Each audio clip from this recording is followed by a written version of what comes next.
Bismillahirrahmanirrahim. Assalamualaikum warahmatullahi wabarakatuh.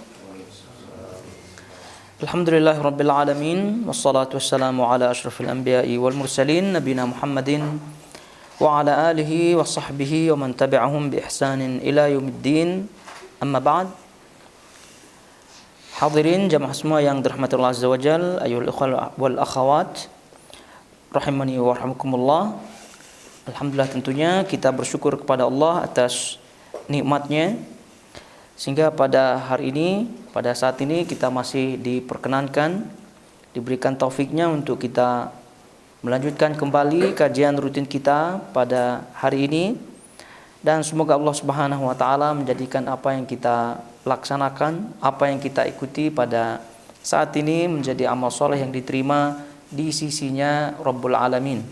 Dan tentunya pada Ramadan tahun ini 1445 Hijriah, kita terus berdoa kepada Allah Subhanahu wa taala agar kita diberikan taufiknya untuk memaksimalkan seluruh waktu yang ada untuk beribadah kepada Allah Azza wa Jalla, sehingga kita mendapatkan janji-janjinya daripada maghfirahnya, rahmatnya, dan juga itqun minan nar. Hadirin jamaah semuanya yang dirahmati Allah Azza wa Jalla, jadi sekarang kita akan membuka kembali Sahih Muslim yang pernah libur ya pada waktu Sabtu yang lalu. Jadi sekarang kita masih dalam bab yang Al-Imam An-Nawawi rahimahullahu taala sebutkan di sini, la taqumus sa'atu hatta yamurra ar-rajulu bi qabri ar-rajuli. Jadi tidak akan terjadi hari kiamat hingga ketika seseorang melewati kuburan kemudian ia mengucapkan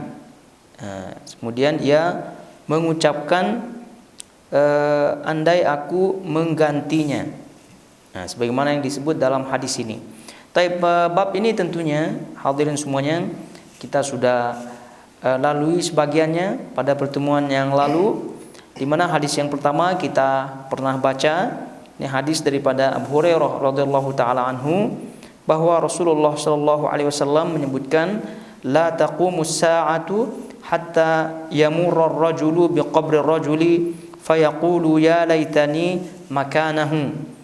Jadi Nabi sallallahu alaihi wasallam bersabda di sini, kiamat tidak akan terjadi hingga seseorang lewat atau melintasi kuburan seseorang, lalu kemudian ia berkata, andai aku menggantinya. Maknanya ketika dia sampai di kuburannya, dia ingin mati dan ingin dikuburkan, pindah alam ya, sebagaimana orang ini sudah pindah alam ke alam barzakh.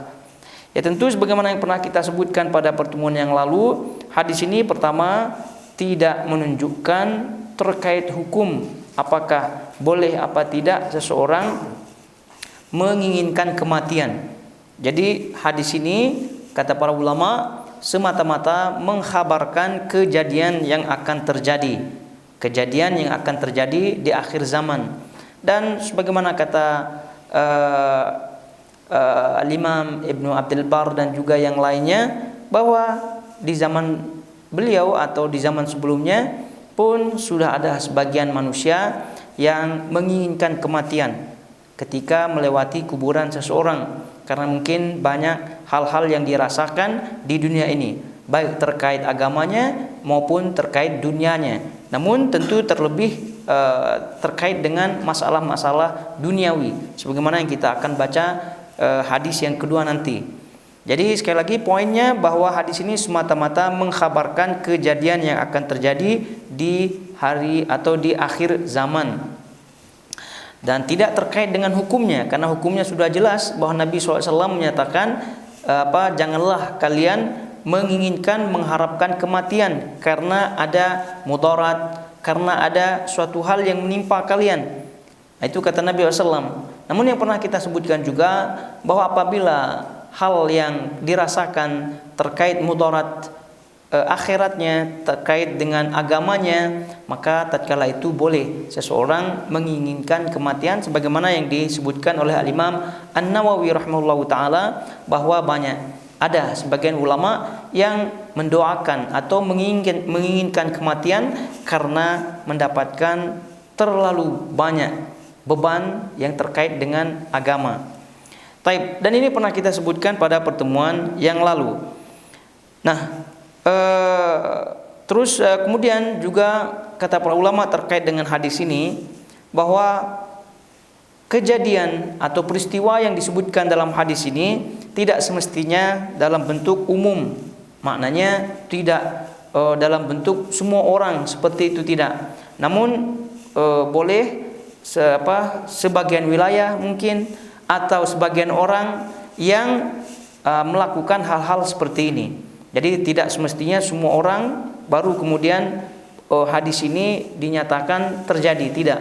Tapi boleh jadi sebagian orang atau mungkin di sebagian tempat kejadian-kejadian seperti ini terjadi. Maknanya ketika orang itu melewati kuburan, maka dia menginginkan untuk mati sebagaimana kematian orang tersebut.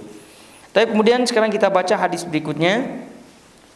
Wa qala haddatsana Abdullah ibn Umar ibn Muhammad ibn Aban ibn Salih wa Muhammad ibn Yazid ar-Rifa'i wal lafdhu ibn Aban qala haddatsana ibn Fudail an Abi Ismail an Abi Hazim an Abi Hurairah qala Rasulullah sallallahu alaihi wasallam walladhi nafsi biyadihi la tadhhabu ad-dunya hatta yamurra ar-rajulu ala qabri fayatamarraghu alayhi wa yaqulu ya laitani kuntu makana sahibi hadzal qabri wa laysa bihi ad-din illa al-bala.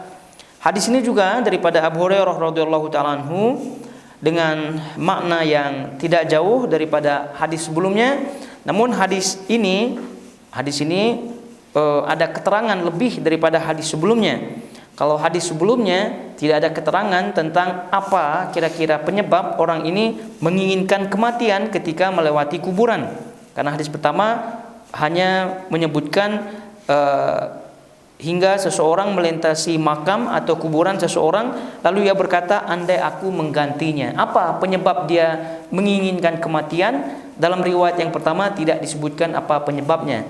Namun dalam riwayat yang kedua ini disebutkan penyebabnya. Jadi kita baca di situ dari Abu Hurairah radhiyallahu taala anhu, ia berkata, Rasulullah sallallahu alaihi wasallam bersabda, demi zat yang jiwaku ada di tangannya, dunia tidak akan lenyap, maknanya kiamat, sehingga seorang melintasi atau melewati kuburan lalu berhenti di atasnya dan berkata, andai saja aku adalah penghuni kuburan ini sementara ia tidak memiliki agama selain cobaan. Mungkin baca terjemahnya tidak terlalu paham ya maknanya. Namun apabila kita melihat lafaznya dan juga keterangan para ulama sangat jelas maknanya. Jadi hadis ini Nabi SAW mengkhabarkan tentu di akhir zaman, karena Nabi SAW menyebutkan di sini kiamat tidak akan tegak, artinya dunia ini tidak akan lenyap, sehingga seseorang hatta yamurra rajulu, sehingga seseorang melewati alal qabri, melewati kuburan, fayatamarragu alaih. Diperhatikan di situ fayatamarragu alaih. Yatamarragu kata para ulama maknanya adalah yataqallabu, maknanya berguling-guling. Berguling-guling. Jadi di situ kita boleh bayangkan ya, kita bisa bayangkan makna hadis ini ketika orang itu lewat di kuburan, lalu kemudian keinginannya itu luar biasa, ingin mati. Nah, bagaimana bentuk keinginannya itu sampai berguling-guling di tanah kuburan itu? Itu yang disebut dengan fayatamarragu alaih, yaitu yataqallab, sampai berguling-guling di situ. Nah, itu maknanya tamarrag. Jadi disebutkan di terjemahnya ini lalu berhenti di atasnya. Ya kalau berhenti di atasnya ya normal lah ya. Ini tidak normal. Yatamarragu alaih, dia sambil berguling-guling di situ. Maknanya seperti halnya anak kecil ya, kalau ingin sesuatu ya, kalau ingin apa gitu kemudian susah untuk mendapatkannya, keinginannya itu biasanya ditunjukkan dengan yang seperti tadi lah ya, perlakuannya tidak jelas ya, berguling-guling lah, nangis lah, apalah. Nah, begitulah sepertinya, seperti ini yang akan terjadi di akhir zaman nanti. Jadi sehingga seorang itu sampai berguling ya di atasnya dan berkata, sambil berguling kemudian dia berkata, ya laitani kuntu makana sahibi hadzal qabr. Andai saja aku adalah penghuni kuburan ini. Nah, ini kita pahami. Nah, ini sekarang alasannya. Yang tadi kita sebutkan dalam riwayat yang pertama tidak disebutkan alasannya kenapa orang ini sangat menginginkan kematian. Ini alasannya, walaisa bihid din illal bala. Sementara ia tidak memiliki agama selain cobaan. Nah, ini tentu kita tidak pahami ya. Namun kalau kita lihat di sini keterangan para ulama bahwa maksudnya adalah tidak ada alasan ya. Jadi tidak ada alasan untuk menginginkan kematian kecuali dunia. Kecuali dunia. Maknanya tidak ada sangkut pautnya dengan agama. Jadi keinginannya untuk mati itu tidak ada sangkut pautnya dengan agama. Itu maknanya. Jadi ketika dia berguling-guling kemudian menginginkan kematian yang begitu dia inginkan, itu rupanya alasannya adalah intinya tidak ada sangkut pautnya dengan agama. Maknanya apa? Karena sebabnya adalah tidak lain tidak bukan karena dunia. Ya mungkin stres lah, atau mungkin banyak utang lah, atau ingin dibunuh. Intinya selain daripada akhirat, selain daripada dunia, selain daripada dunia. Dah, itulah yang akan terjadi tentunya nanti di akhir zaman, bahwa jangankan perkara agama itu sudah jelas rusak ya di akhir zaman. Perkara dunia pun itu sudah rusak juga. Sampai tingkat level stres seseorang itu pun sudah menjadi-jadi seperti ini. Tingkat levelnya itu ingin mati, bahkan keinginannya itu ditunjukkan dengan yatamarragh alai, sampai yataqallab, sampai berguling-guling, dan itu menunjukkan keinginan yang sangat tinggi sekali. Dan boleh kita bayangkan bagaimana tingkat level stres orang ini. Dan ini kata Nabi SAW akibat dunia, akibat tekanan-tekanan dunia, karena tidak ada sangkut pautnya dengan akhirat. Ini bayangkan di akhir zaman tingkat stres seseorang itu sangat tinggi sekali. Yang maknanya dunia itu sudah rusak. Kalau dunia rusak seperti ini, apalagi akhirat sudah jelas. Sehingga para ulama menyebutkan sebagian makna daripada hadis ini adalah ada dua. Ada kemungkinan karena memang rusaknya dunia atau terkait perkara dunia, atau kemungkinan karena rusaknya agama pada waktu itu. Dua-dua ada kemungkinan-kemungkinan. Nah, namun kalau kita melihat hadis yang kedua ini, lafaznya sudah jelas. Maknanya dunia itu sudah lebih parah lagi. Lebih parah lagi. Dan tidak mengherankan ya, tidak mengherankan banyak terjadi bunuh diri begitu. Dan apabila kita baca berita-berita di negeri kita, itu sangat-sangat tidak masuk akal cara orang bunuh diri di zaman sekarang.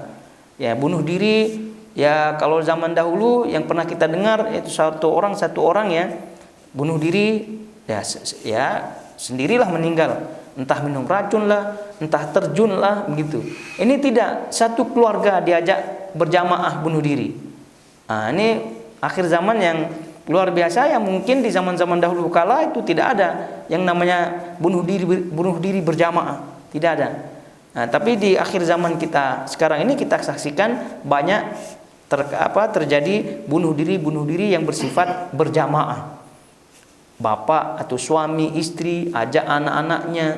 Nah, itu sudah banyak terjadi di zaman kita sekarang. Dan ini sekali lagi menunjukkan parahnya dunia. Dan ini tidak lain tidak bukan akibat fitnah. Karena kita sudah pahami bersama bahwa fitnah itu kan terkait agama dan terkait dunia. Atau dengan kata lain fitnah asyubuhat dan juga fitnah asyahawat. Dan di akhir zaman itu semua akan merajalela. Dan ini ditunjukkan gambarannya sangat-sangat detail, sangat-sangat jelas oleh Nabi SAW. Dan ini akan terjadi, pasti akan terjadi. Walaupun tidak bersifat, tidak semestinya tadi kita sebutkan bersifat umum, semua orang akan melakukan ini pada waktu itu, tidak boleh ya, satu persatu kah, atau sebagian orang, atau di sebagian wilayah yang melakukan hal-hal seperti ini. Nah, oleh karena itu, jadi tadi kita sebutkan di awal, dan itu yang disebutkan oleh para ulama, hadis ini mengkhabarkan tentang kejadian nanti di akhir zaman. Dan tidak menutup kemungkinan di zaman kita terjadi hal-hal seperti ini. Nah, apa yang kita petik pelajaran daripada hadis seperti ini, bahwa kita betul-betul waspada terkait dengan fitnah yang ada. Maknanya fitnah-fitnah yang ada itu boleh atau bisa menjerumuskan seseorang ke dalam hal-hal yang tidak diinginkan, ke dalam hal-hal yang maksiat, ke dalam hal-hal yang tidak diridhai oleh Allah Subhanahu wa taala. Dan sering kita sebutkan fitnah itu hendaknya dijauhi, bukan untuk didekati atau untuk dikenali, sehingga dengan harapan dengan melakukan hal seperti itu harapannya seorang terselamat daripada fitnah. Taib, selanjutnya hadis berikutnya, wa qala haddatsana Ibnu Abi Umar Al-Makki qala haddatsana Marwan an Yazid wa huwa Ibnu Kaisan an Abi Hazim an Abi Hurairah qala qala an-nabiy sallallahu alaihi wasallam walladhi nafsi biyadihi la ya'tiyanna 'alan nasi zamanun la yadri al-qatilu fi ayyi syai'in qatal wa la yadri al-maqtul ala ayyi syai'in qutil. Hadis ini juga daripada Abu Hurairah radhiyallahu taala anhu.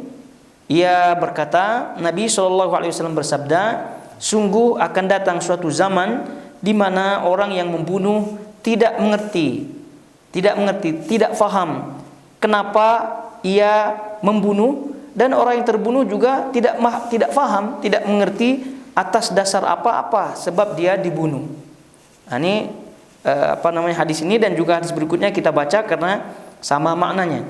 Juga daripada hadis Abu Hurairah radhiyallahu taala anhu.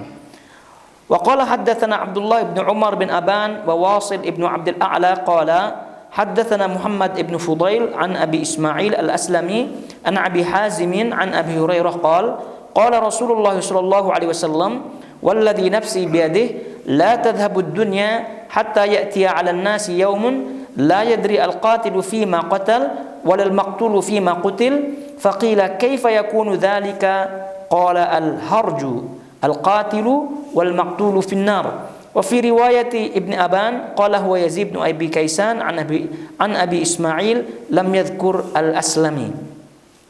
Tapi karena semakna hadisnya dengan di atas, jadi kita baca langsung hadisnya. Daripada Abu Hurairah radhiyallahu taala anhu, ia berkata, Rasulullah sallallahu alaihi wasallam bersabda, demi zat yang jiwaku berada di tangannya, dunia tidak akan lenyap hingga suatu masa mendatangi manusia di mana orang yang membunuh tidak mengerti karena alasan apa ia membunuh, dan orang yang terbunuh juga tidak mengerti atas dasar apa ia dibunuh.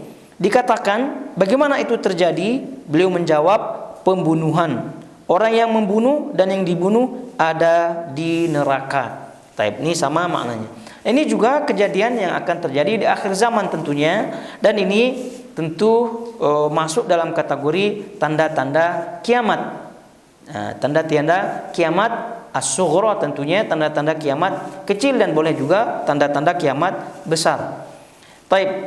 Jadi kalau kita melihat kejadian-kejadian seperti yang disebutkan dalam hadis Nabi SAW dan hadis sebelumnya juga ada kaitannya, ya, karena salah satu sebab orang itu menginginkan kematian ya karena terlalu banyak kerusuhan, terlalu banyak pembunuhan di suatu daerah misalnya, banyak pembunuhan yang terjadi secara tiba-tiba. Dan setiap hari itu mesti ada orang yang mati, ditembaklah, dibunuhlah, dan seterusnya. Ini menyebabkan juga orang itu stres dalam dunianya, sehingga dia mengharapkan kematian sebagaimana yang disebut dalam hadis sebelumnya. Nah, hadis yang di depan kita, sebagaimana kata para ulama, tentu ini adalah tanda-tanda hari kiamat yang dimana tidak akan datang kiamat tersebut sampai hal ini akan terjadi. La yadri al-qatil fi ayyi syai'in qatal. Jadi orang yang membunuh tak paham apa sebab dia membunuh, dan orang yang terbunuh pun lagi tak paham kenapa dia dibunuh. Yang membunuh tak paham sebabnya, yang dibunuh pun tidak paham. Nah, sebab itulah kata Nabi SAW, al-qatil wal maqtul finnar. Baik yang dibunuh maupun yang terbunuh sama-sama masuk neraka. Nah, itulah yang disebut dengan al-harju. Kata Nabi SAW, al-harju. Al-harju maknanya adalah al-qatlu, maknanya adalah pembunuhan. Dalam riwayat lain, al-harju maknanya adalah al-kadhib. Al-kadzib wal qatl. Al-harju maknanya adalah banyaknya kedustaan dan banyaknya pembunuhan. Itu yang namanya al-harju. Al-harju. Nah, jadi di zaman itu terjadi banyak kedustaan, pembohongan, sedikit-dikit bohong, amanah tidak ada. Nah, lalu kemudian pembunuhan banyak terjadi. Itu namanya al-harju. Dan itu semua bentuk daripada tanda-tanda hari kiamat di akhir zaman. Dan sebagiannya lagi-lagi kita sebutkan sudah banyak kita lihat al-harju ini. Dan Nabi SAW terkait dengan zaman al-harju ini atau masa al-harju ini, itu kata Nabi SAW, zaman tersebut ibadah di zamannya itu afdol. Ibadah pada zaman al-harju itu memiliki keutamaan. Sebagaimana halnya kaidah yang disebut oleh para ulama, zaman atau masa ketika orang itu lalai, itu ibadah bernilai tinggi ibadah tersebut. Ya, itu sebab itu pernah kita fahami daripada hadis Nabi SAW, kenapa Nabi SAW berpuasa di bulan Sya'ban, kemudian juga yang lainnya. Ya, kenapa? Karena di bulan Sya'ban itu kan posisinya berada antara dua bulan haram, dan biasanya setelah orang itu melalui bulan haram itu lalai di situ. Sebab itulah disebutkan oleh para ulama, di zaman kelalaian banyak terjadi. Nah, pada waktu itu ibadah bernilai tinggi. Begitu juga dengan al-harju, dan itu di zaman orang itu banyak lalai dan seterusnya, maka ibadah pun bernilai tinggi. Nah, tadi kita sebutkan al-harju adalah banyak kedustaan di situ, banyak pembunuhan, sampai akibatnya adalah yang membunuh tidak tahu kenapa dia membunuh, dan pun yang dibunuh dia tidak tahu kenapa sampai dibunuh. Namun kenapa Nabi SAW menyebutkan di sini al-qatil wal maqtul finnar, baik yang dibunuh maupun yang terbunuh itu masuk neraka. Kenapa? Padahal disebutkan kan di sini dia tidak paham kenapa dia membunuh, dia tidak paham kenapa dia terbunuh.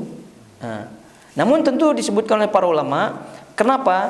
Karena dilihat dari segi sebab. Ya, kenapa dia mau ikut terjun dalam proses pembunuhan tersebut, perang misalnya. Kenapa dia ikut perang? Kenapa? Sebab itulah Al-Imam An-Nawawi rahimahullahu taala menyebutkan, wa amma kaunul qatil wal maqtul min ahlin nar famahmulun ala man la ta'wila lahu wa yakunu qitaluhuma asabiyatun wa nahwiha. Jadi kenapa, apa sebab yang terbunuh dan yang membunuh itu masuk neraka? Salah satu di antara sebabnya karena pembunuhan tersebut alasannya tidak jelas. Alasannya tidak jelas, yaitu alasannya karena asobiyah. Karena asobiyah, ya karena bela kesukuan gitu, bela resis, semacam itu, nasionalis. Itu di antara sebab yang tidak dibenarkan dalam syariat. Jadi seorang itu perang karena semata-mata membela sukunya, karena semata-mata membela negaranya. Ini tentu dalam hal syar'i tidak masuk. Sebab itulah kalau sampai itu tidak jelas, kalau dia tidak tahu gitu ya, kenapa dia ikut kenapa dia ikut perang, kecuali kalau sukunya itu terzolimi, lalu kemudian negaranya terzalimi, lalu kemudian dia ikut perang, ya boleh dia ganti niat ya, karena memang dia terzalimi.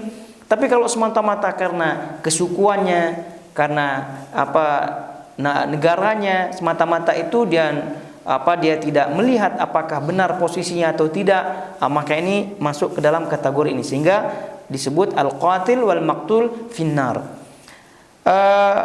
Juga keterangan para ulama yang lain seperti al-Imam Al-Qurtubi rahimahullahu taala menyebutkan, yubayinu hadzal hadits annal qital idza kana ala jahlin min talabid dunya au ittiba' hawa fahuwa alladhi urida biqaulihi al-qatil wal maqtul finnar. Kata beliau, hadis ini menerangkan bahwa saling membunuh atau perang apabila atas dasar kejahilan min talabid dunya, kejahilan karena sebab mencari dunia. Kejahilan karena sebab mencari dunia atau mengikuti hawa nafsu, fahuwa alladzi urida biqouli, maka itulah yang dimaksud dengan al-qatil wal maqtul finnar, yang membunuh dan yang terbunuh masuk neraka. Jadi Al-Imam Al-Qurtubi rahimahullahu taala menjelaskan kepada kita kenapa dia masuk neraka, ya karena sebab dia jahil. Dia tidak paham kenapa dia ikut. Jadi di awalnya dilihat kenapa dia ikut terjun, kenapa dia ikut campur, kenapa dia ikutan.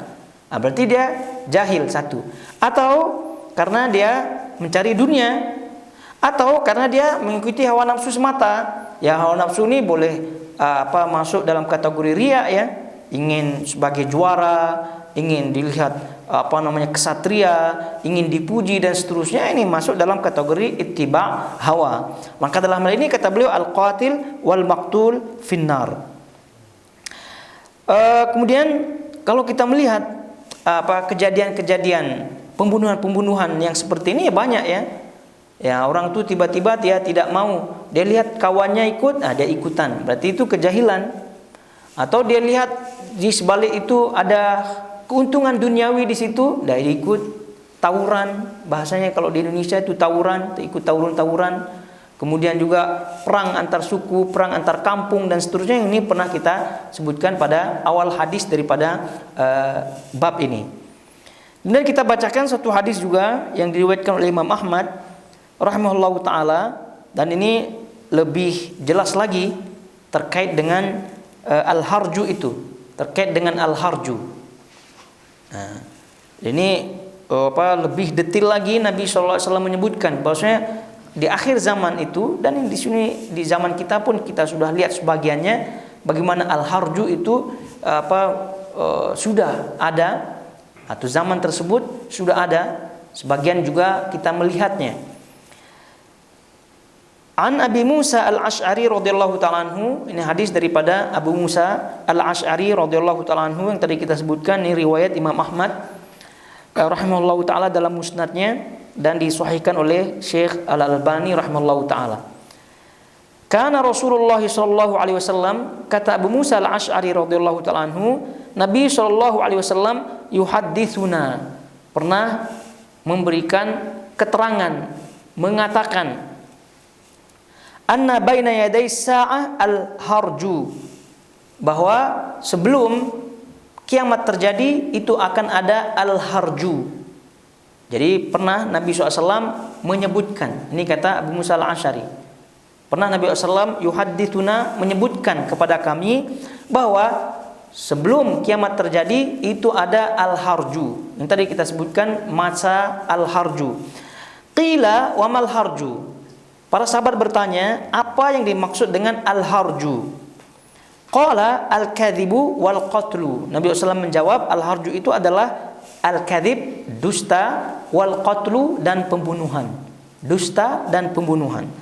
Qalu, para sahabat setelah mengetahui makna al-harju, dan ini sekali lagi menunjukkan bahwasanya sahabat-sahabat itu adalah orang yang cerdas, ya.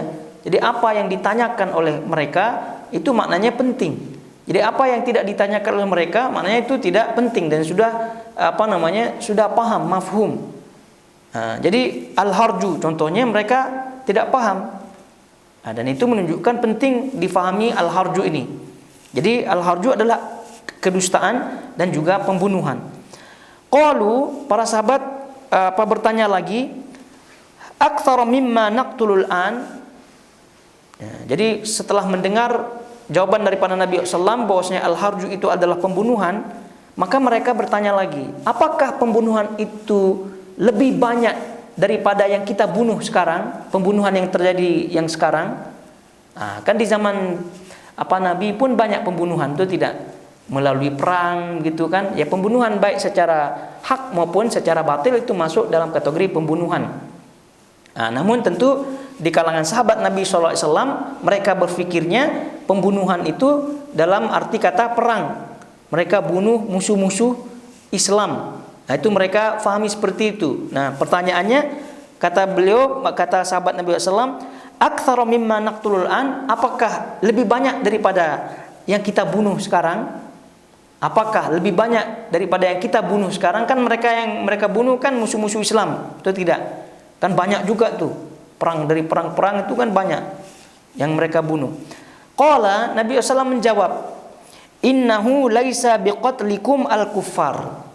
Nah, Nabi SAW menjawab, bukan pembunuhan seperti kalian membunuh orang kafir, tidak. Tidak. Bukan itu maksudnya. Berarti tidak, maksudnya adalah bukan pembunuhan secara syar'i yang dibenarkan. Kalau yang dibenarkan yang bagaimana sahabat Nabi SAW berperang, jihad fisabilillah, akhirnya membunuh musuh-musuhnya. Nah, itu kan perang jihad fisabilillah. Nah, tapi itu kata Nabi SAW, innahu laisa biqatlikum al-kuffar. Bukan seperti pembunuhan kalian membunuh orang kafir, tidak. Maksudnya dalam peperangan, tidak. Nah, walakinnahu, akan tetapi kata Nabi SAW, qatlu ba'dikum ba'dha, akan tapi kalian membunuh satu sama lain. Kalian saling membunuh. Itu kata Nabi, kalian saling membunuh. Wa yaqtula ibna ammihi, yaitu dengan cara kalian membunuh anak paman. Wa yaqtula ibna ammihi, itu membunuh anak paman, maksudnya saudara. Qalu subhanallah. Mendengar hal itu, para sahabat pun terperanjat. Subhanallah. Wa ma'ana uquluna, apakah waktu itu masih ada akal begitu? Maksudnya tak masuk akal begitu. Adakah orang yang membunuh saudaranya? Ya contohnya anak pamannya, keponakannya, pamannya, saudaranya. Itu wa ma'ana uquluna, apakah pada waktu itu masih ada akal? Maksudnya tak masuk akal. Subhanallah gitu. Qala la, nah pada waktu itu ya akal dah hilang. Kenapa? Karena memang zaman dah huru-hara dah, al-harju yang tadi. Jadi membunuh saudara itu dah biasa. Maknanya akalnya sudah hilang. Jadi sahabat Nabi SAW bertanya, sebelumnya terperanjat, subhanallah, tak masuk akal. Apakah orang itu seperti itu masih ada akalnya? Kata Nabi SAW, la. Jadi mereka itu tak ada akal, tidak ada akalnya. Illa annahu yanzi'u uqula ahli dzalika zaman. Karena akal-akal orang pada zaman itu diangkat, dicabut oleh Allah Subhanahu wa taala sehingga tak waras lagi akalnya. Sehingga membunuh saudara itu biasa. Hatta yahsib ahadukum annahu ala syai'in wa laysa ala syai'in. Sampai-sampai orang itu meyakini sesuatu namun pada asalnya dia bukan atau dia tidak di atas sesuatu itu. Jadi maknanya apa? Dia memahami sesuatu ya, tapi pemahamannya itu keliru gitu maksudnya. Kenapa? Karena akalnya sudah hilang. Karena akalnya sudah dicabut oleh Allah Subhanahu wa taala. Jadi ini sabda Nabi SAW ini sudah ada kebenarannya yang tadi kita sebutkan. Banyak saling membunuh. Jangankan anak pamannya, membunuh pamannya, anak membunuh orang tuanya, orang tua membunuh anaknya, itu pun sudah kita baca di berita dan itu fakta. Dan itu menunjukkan bahwasanya di akhir zaman kita hidup sekarang ini sudah kita melihat fakta-fakta seperti ini. Ya, kenapa? Karena sudah dicabut akalnya oleh Allah Subhanahu wa taala. Karena apa? Karena minimal orang itu mengontrol diri dengan akal, itu minimal. Karena belum tentu juga apabila orang itu punya akal, belum tentu juga selamat. Karena yang paling utama adalah mengukur atau menimbang sesuatu dengan syariat tentunya. Jadi akal, setelah akal ya baru ditimbang oleh syariat. Namun sekali lagi akal saja kalau ada, kalau normal, itu pun tak mungkin orang itu membunuh saudaranya. Tak mungkin orang itu membunuh anaknya, membunuh orang tuanya, atau mungkin membunuh kawan rapatnya, tak mungkin. Ya, itu kalau secara akalnya. Nah, tapi akal pun tidak ada. Namun lagi-lagi disebutkan bahwasanya ini tentu tidak di atas syar'i. Kalau di atas syar'i ya, maka tentu boleh tentunya. Ya seperti halnya Nabi SAW ketika berperang ya, ketika berperang banyak di antara sahabat-sahabat yang perang atau membunuh pamannya, membunuh ayahnya ketika perang. Ya kenapa? Karena yang dibunuh pada waktu itu kan masih tidak Islam. Nah, itu peperangan itu syar'i. Tapi yang tadi kita sebutkan adalah kejadian-kejadian yang luar biasa yang Allah Subhanahu wa taala mencabut akal pada waktu itu. Nah, sekali lagi di zaman kita sudah banyak hal-hal yang kita lihat yang bentuknya adalah al-harju seperti itu. Jadi oleh karena itu ayol khawatul akhwat jamaah semua yang dirahmati Allah Azza wa Jalla, ini tentu kita harus ambil berat ya. Kita tidak bisa meremehkan kejadian-kejadian seperti ini.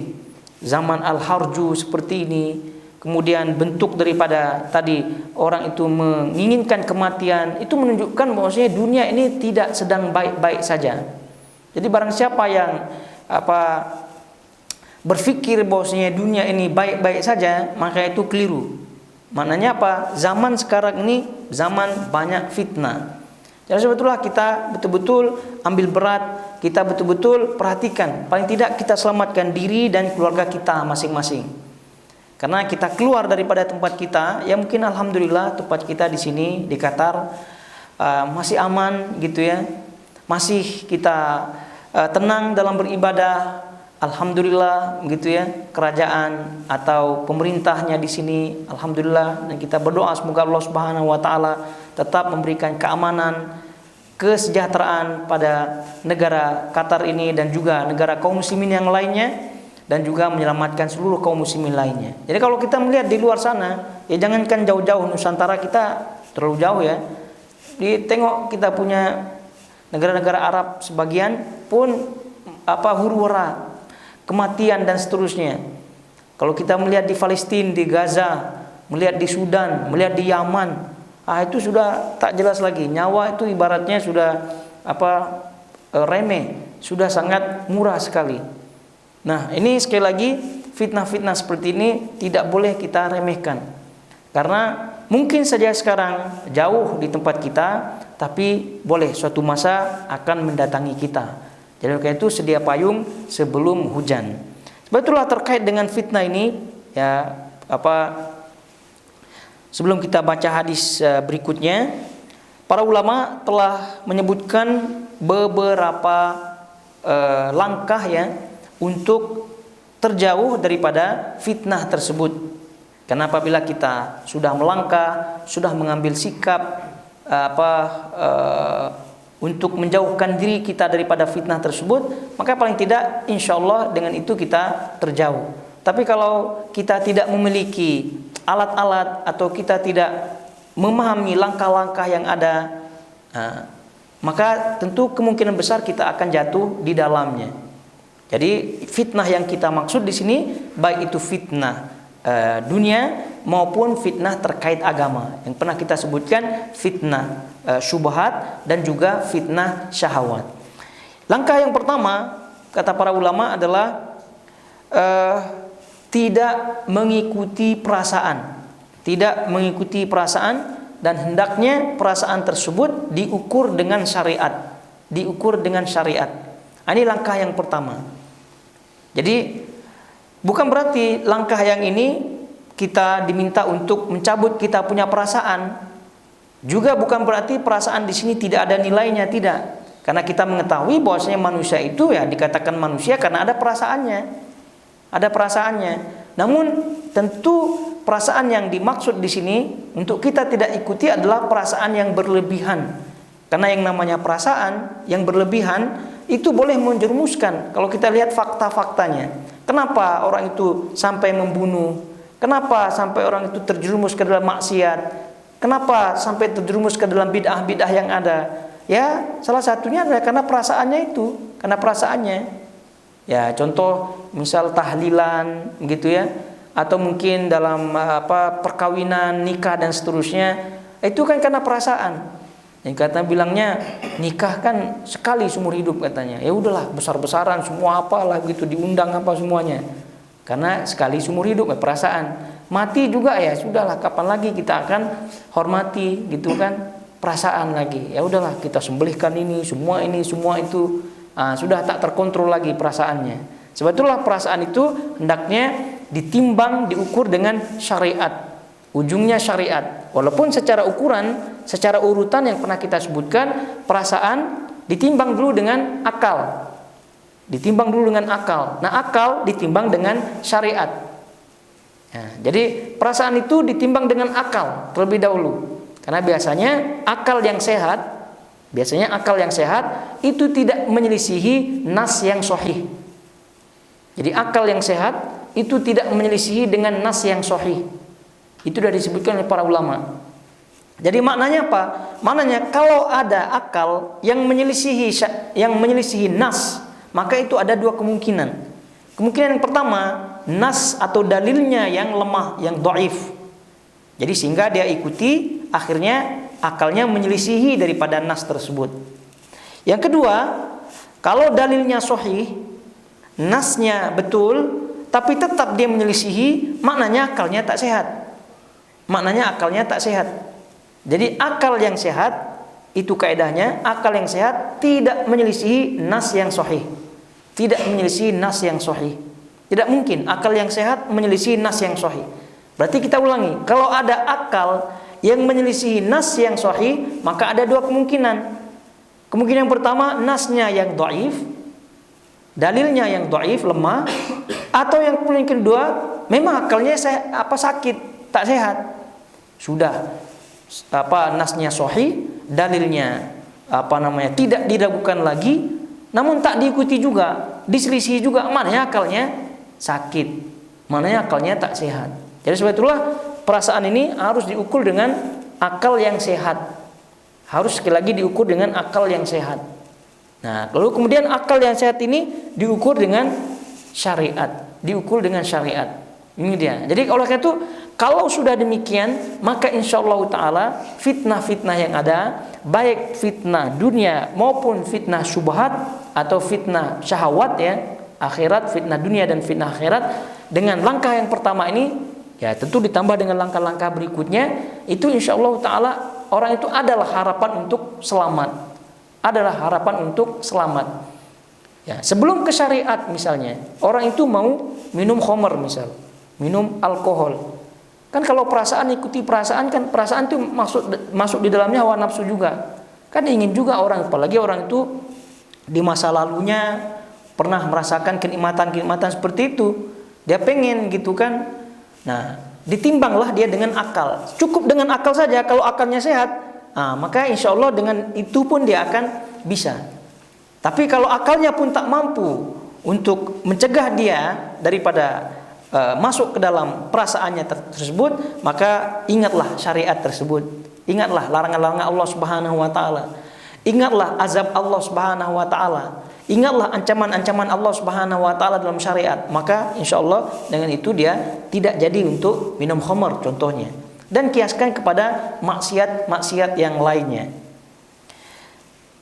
Kemudian selanjutnya, hendaknya orang itu tidak tergesa-gesa,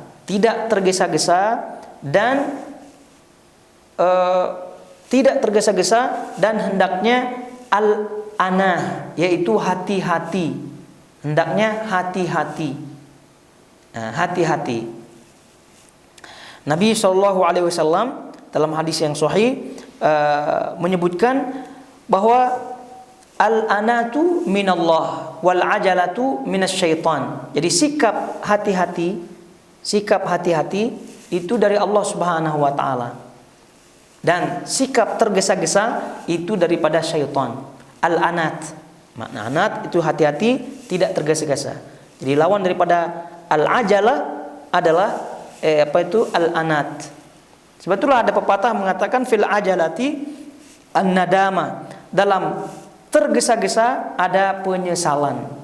Nah, itu pepatahnya. Fil ajalati an-nadama. Dalam sikap tergesa-gesa itu ada penyesalan. Ya, karena Karena banyak penyesalan-penyesalan yang terjadi. Kalau kita tengok keadaan kita pribadi-pribadi, itu kebanyakan karena kita tergesa-gesa dalam memutuskan.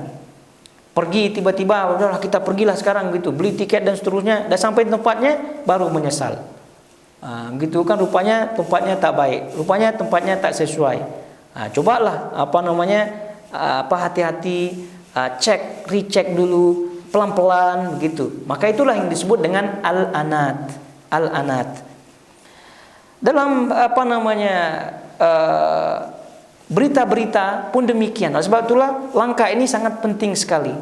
Cek hati-hati, pelan-pelan dulu, jangan tergesa-gesa menyimpulkan, jangan tergesa-gesa ikut-ikutan, jangan tergesa-gesa untuk melakukan sesuatu.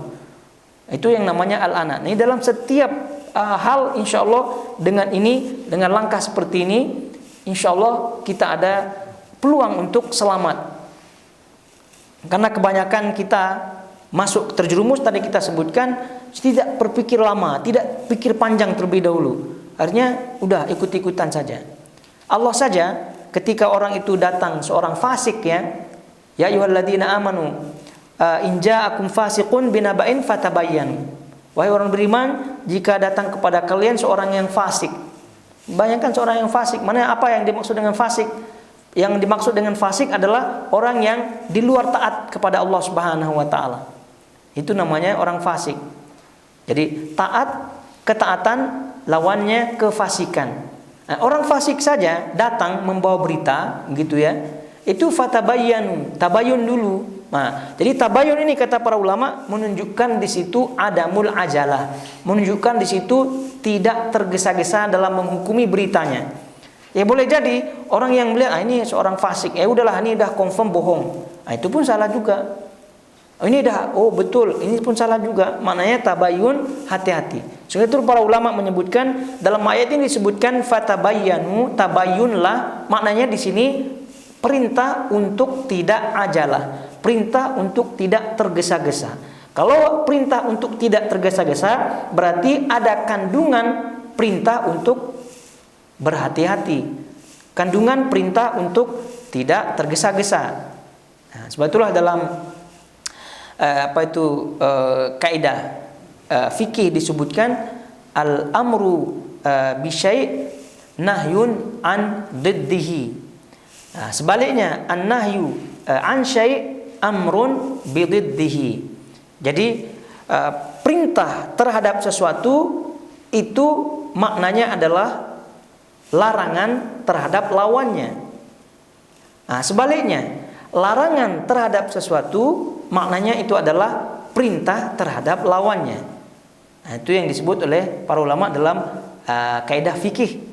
Nah, jadi kita ulangi, perintah terhadap sesuatu itu maknanya adalah larangan dari lawannya, dari lawan perintah tersebut.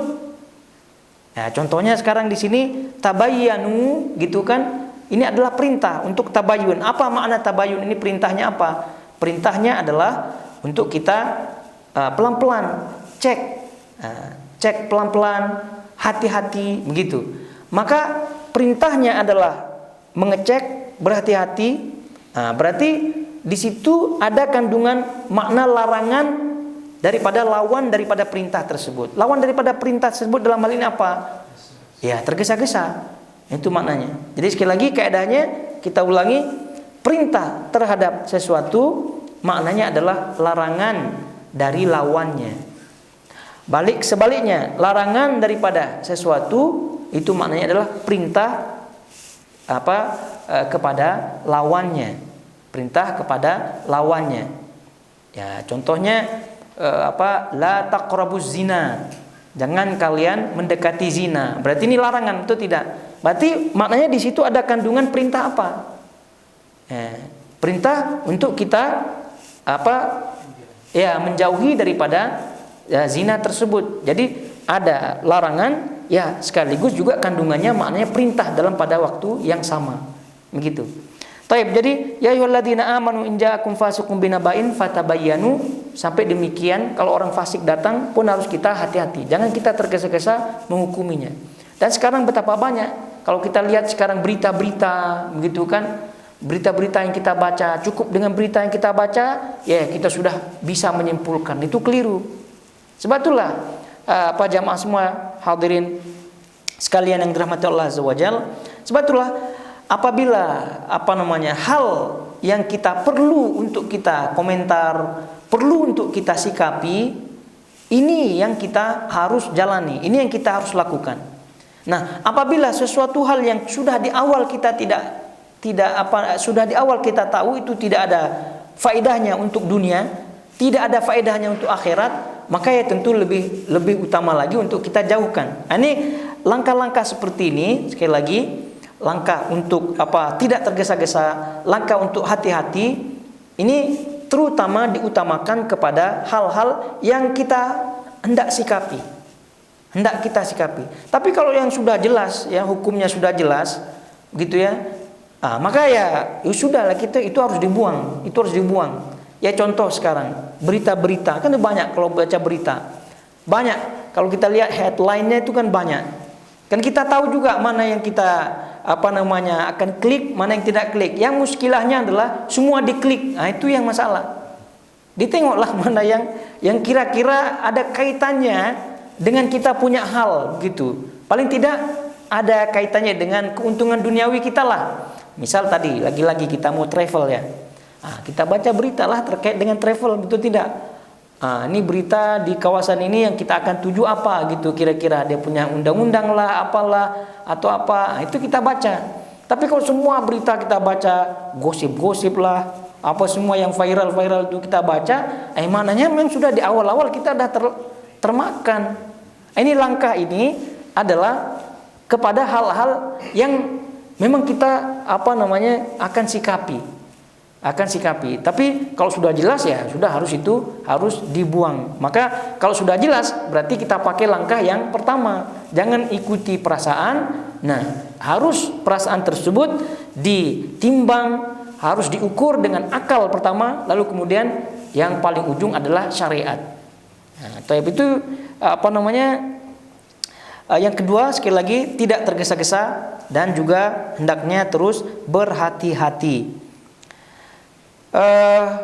Kemudian selanjutnya adalah hendaknya seorang itu menuntut ilmu, mengisi diri dengan ilmu, dan semampunya menghindarkan diri daripada kejahilan, semampunya. Ya, semua kita tentu tidak luput daripada kejahilan ya. Tapi kita berusaha untuk semampu kita untuk tidak jahil, minimal dalam bab itu, atau minimal dalam bab-bab tertentu. Jadi hendaknya sekali lagi yang ketiga ini mengisi diri dengan ilmu dan menjauhkan diri daripada kejahilan. Kejahilan maknanya tidak ada ilmu, minimal dalam bab-bab tertentu. Ya contoh kalau kita tidak faham dalam bab-bab seperti ini atau ini dan seterusnya, kita ada ilmu di situ ya, terutama ilmu syar'i. Dan kalau kita berbicara mengenai ilmu ini, ya tentu ini utamanya sangat-sangat luar biasa.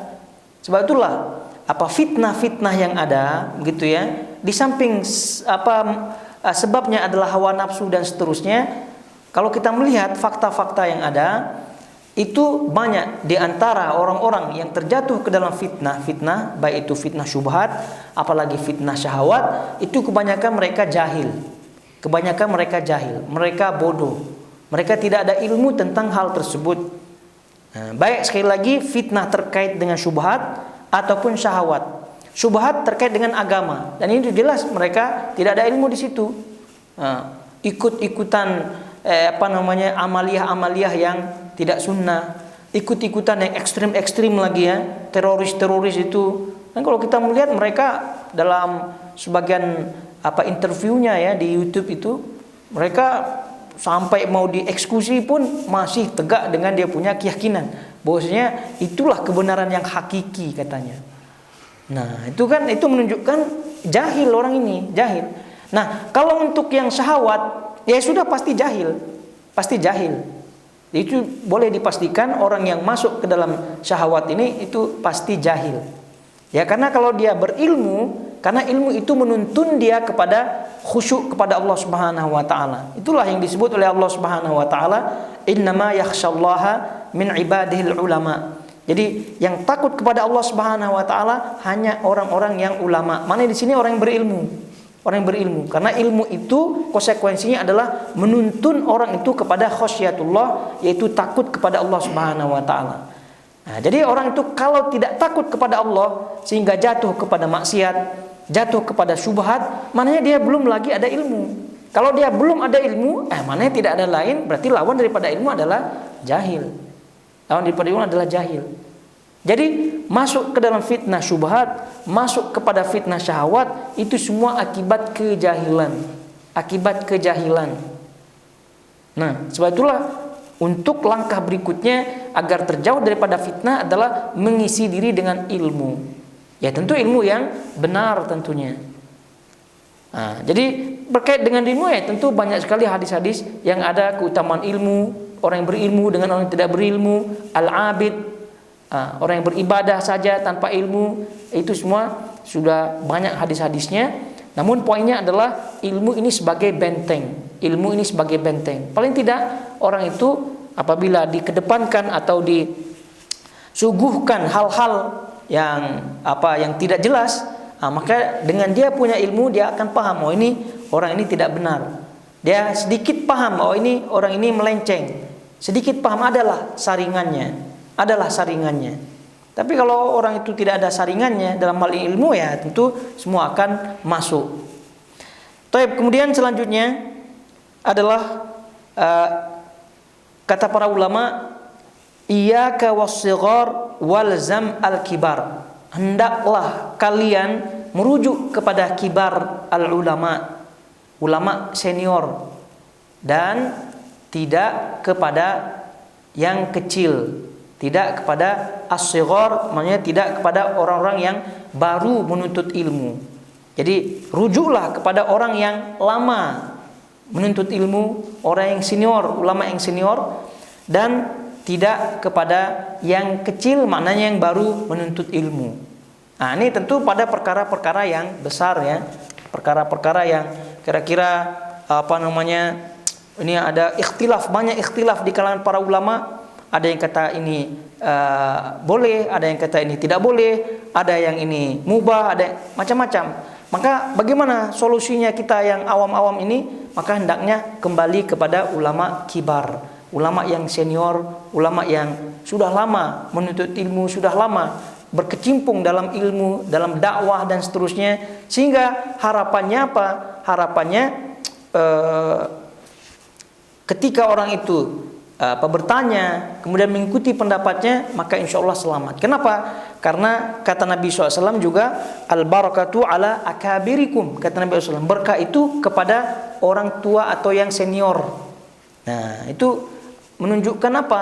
Menunjukkan kembalinya atau rujuknya atau bertanyanya seorang kepada yang senior dalam hal ini, banyak ilmunya, pengalamannya dan seterusnya.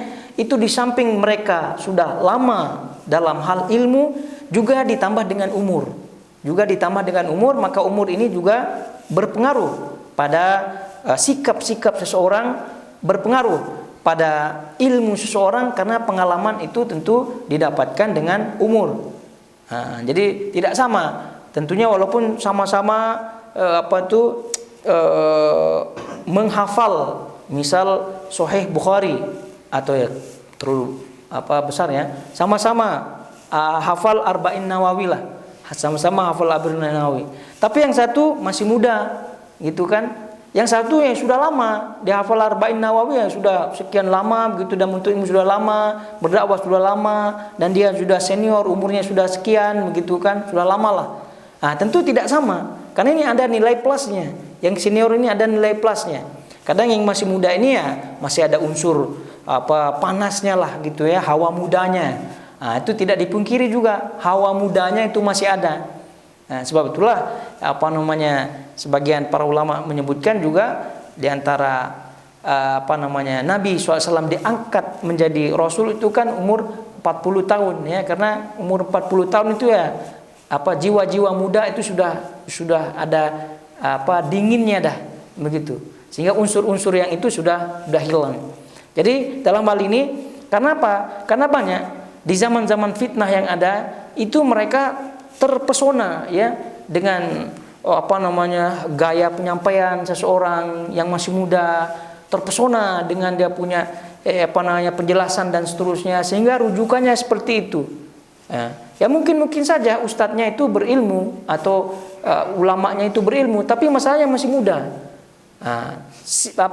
Tidak cukup untuk mensikapi hal-hal yang besar yang terjadi dalam hal-hal yang ada atau peristiwa-peristiwa yang ada. Maka langkah, karena ini kan kita mencari keselamatan ya, maka langkahnya adalah selalu rujuk kepada yang senior, ulama-ulama yang senior yang sudah tua. Yaitu mereka sudah ibaratnya sudah makan ya asam garam, ya bukan garam saja, asam garam kehidupan. Nah, mereka sudah lalui. Nah, jadi dengan demikian maka insya Allah apa yang mereka nasihatkan kepada kita, nah itulah yang terbaik. Beda dengan anak muda, karena anak muda tadi kita sebutkan ada hawa panasnya itu, sehingga ada unsur lah tergesa-gesa dan seterusnya. Walaupun ya tidak dilakukan lagi, mereka berilmu, bahkan mungkin sudah doktor ya. Nah, tapi karena masih muda ya, dalam hal ini ya kita rujuk kepada yang senior. Bukan berarti sekali lagi dengan hal ini tidak disimpulkan sama sekali, tidak boleh kita simpulkan yang muda ini kita tidak boleh rujuk kepadanya. Bukan berarti demikian ya. Tapi ini terkait dengan fitnah-fitnah yang ada. Terkait dengan fitnah-fitnah yang ada. Karena kita banyak menemukan ya dalam kasus-kasus tertentu kita bingung kadang-kadang. Ini kata boleh, ini kata ini dan seterusnya. Jadi sudah amannya balik kepada ulama-ulama yang senior. Ini sebagian langkah, dan yang terakhir tentunya adalah berdoa kepada Allah Subhanahu wa taala agar kita dijauhkan daripada fitnah-fitnah yang ada. Karena doa ini kan senjata utama seorang muslim, karena itu langsung dia berhubungan dengan Allah Subhanahu wa taala. Wa idza sa'alaka 'ibadi anni fa inni qarib, dekat Allah Subhanahu wa taala itu. Ujibu da'watad da'i idza da'an. Jadi Allah Subhanahu wa taala mengabulkan doa-doa yang dipanjatkan kepadanya. Dan ini kita harus yakin tentunya untuk kita selalu panjatkan doa kepada Allah Subhanahu wa taala. Doa-doa yang ma'thur dari Nabi SAW itu kan banyak juga doa-doa fitnah, terhindar daripada fitnah yang ada. Ya, contoh yang selalu kita baca sebelum Assalamualaikum, sebelum salam dalam sholat itu jangan sampai lupa. Allahumma inni a'udzubika min adzabil qabri sampai wa min fitnatil mahya wal mamat. Nah, itu jangan sampai dilupakan ya, kecuali kalau keadaan yang tidak memungkinkan, mungkin ditunggu oleh begitu kan, atau mungkin ada emergensi ya barulah. Tapi kalau selama itu tidak ada, itu jangan pernah lupa, karena memang itu ajaran Nabi SAW. Nah, untuk kita terhindar daripada fitnah-fitnah yang ada. Amin fitnatil mahya wal mamat. Itu kita minta perlindungan dari Allah Subhanahu wa taala daripada fitnah ya kehidupan ini dan fitnah yang ada kematian. Ya, baik itu fitnah ketika sakratul maut maupun fitnah setelah kematian. Itu sangat-sangat penting sekali. Sekali lagi, itu doa jangan pernah ditinggalkan. Yang doa yang insyaallah semua hafal lah ya. Itu singkat, namun padat tentunya. Jadi sekali lagi dan doa-doa yang lain. Jadi yang terakhir ini adalah hendaknya selalu kita berdoa untuk diri kita dan juga untuk kita punya keluarga agar terhindar daripada fitnah-fitnah yang ada, baik fitnah yang zahir maupun fitnah yang batin. Karena sekali lagi makin zaman mengarah kepada kiamat, maka zaman tentunya makin akan rusak. Kalau generasi kita sekarang pun kita lihat keadaan zaman seperti ini, bagaimanalah generasi anak-anak kita? Dan kalau kita berbicara lagi anak cucu-cucu kita, begitu kan, yang selanjutnya nanti ya tentu akan lebih parah lagi. Sebab itulah sekali lagi doa jangan pernah kita lupakan, dan ini menunjukkan bahwasanya kita benar-benar bergantung kepada Allah Subhanahu wa taala agar kita diselamatkan olehnya. Karena kalau tidak karena Allah Subhanahu wa taala, maka tentu kita akan tidak pernah selamat daripada fitnah-fitnah yang merajalela di akhir zaman seperti yang kita rasakan ini. Taib ayyuhal akhwatul akhwat jamaah semua yang dirahmati Allah Azza wajal. Kiranya sampai di sini halaqah kajian kita, dan insyaallah taala kita akan lanjutkan pada pertemuan berikutnya. Sekali lagi semoga Allah Subhanahu wa taala menjauhkan kita, keluarga kita dan kaum muslimin daripada fitnah-fitnah yang ada, baik fitnah yang zahir maupun fitnah yang batin, dan Allah Subhanahu wa taala meridai kita semuanya. Barakallahu fikum semuanya, wa sallallahu ala nabiyina Muhammad wa ala alihi wa sahbihi wasallam. Wassalamualaikum warahmatullahi wabarakatuh.